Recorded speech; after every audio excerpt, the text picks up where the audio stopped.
Thank you, Mr. Chairman. Mr. Moore. Thank you, Mr. Chairman. And I think we'll talk more about the 14th Amendment. Obviously, it passed right after slavery was eradicated in the United States. So all those children born to the slaves were allowed to be citizens. If you look at the congressional record when they debated that, it's pretty clear. But we will talk about that today. President Trump said yesterday in his inaugural speech to restore common sense to America, just common sense. And so I'm reminded of lies, and I'm going to give you the Southern Baptist version: lies, dang lies, and statistics.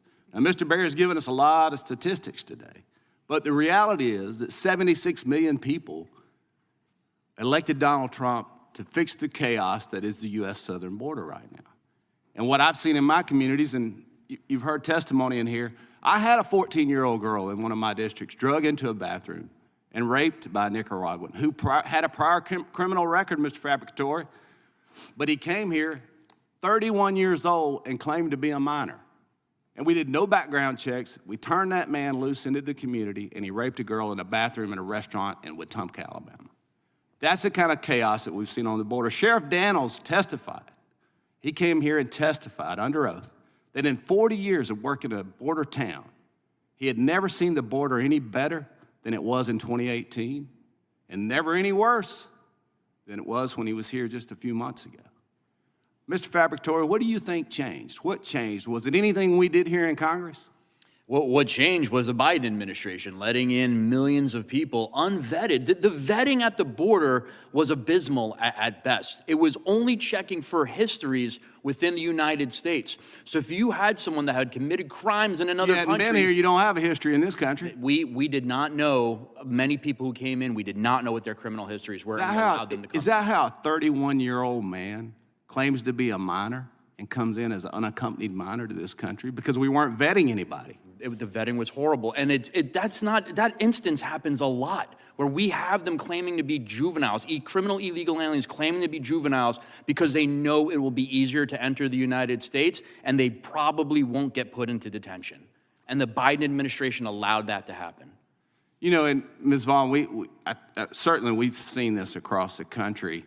The fentanyl deaths and the sort of things that are happening in our communities. Over 100,000 kids we lost to fentanyl deaths pouring across the U.S. southern border. And in Yuma, Arizona, when we had the hearing there, folks, we literally had people coming across in labor. They were taking them to a hospital, and those ladies were delivering children in the ERs to the point that even the U.S. citizens could not get a bed when they were in labor and delivery. And one of the most astonishing things that I saw was that the hospital, by federal law, was required to provide them car seats. And so they were running out of car seats for ladies who were having children in our hospitals while the American citizens could not get a labor and delivery bed. That was going on under the prior administration. Now, so I let out with President Trump said something about common sense. I'm gonna give you an opportunity, each of you guys, to tell me the one thing that you think Congress needs to do that makes common sense. How do we fix this crisis that we have? How do we fulfill the promise of securing the U.S. southern border and making America safe again? Mr. Fabricatore, Fab, I'll let you go first. Thank you, sir. Make sure ICE is funded. Make sure enforcement removal operations has the officers necessary. Increase detention beds. We need a massive increase in detention beds from what we have now, which is around 40,000, to probably in excess of 70,000. We need to make sure that we can fund this so that we can take care of this problem today.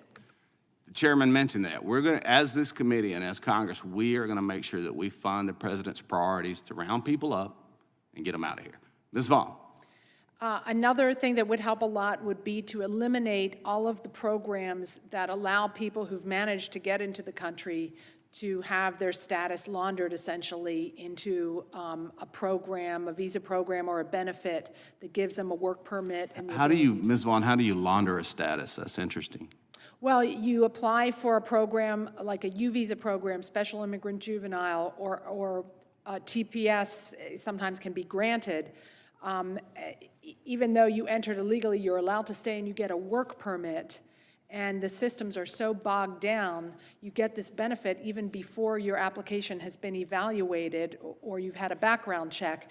And many of these have a path to citizenship. Talking about bogging the system down, folks, in Yuma, Arizona, we had the testimony, they were getting a cell phone, $800 a month, and we were turning them loose. And then the phones are so we could call them to come to their court case, but they would take our phones and not our calls. It's quite astonishing. Mr. Newman, one quick common sense fix. Pass HR 2. Stop the loopholes. Very the good, administrations have very exploited good. To do this. You know, we passed that in the House, but the Democratic-controlled Senate would not pass it. Do you know that? You aware of that? We'll bring it back. Thank you, Mr. Chairman. I yield back. Time has expired. Ms. Crockett. Thank you,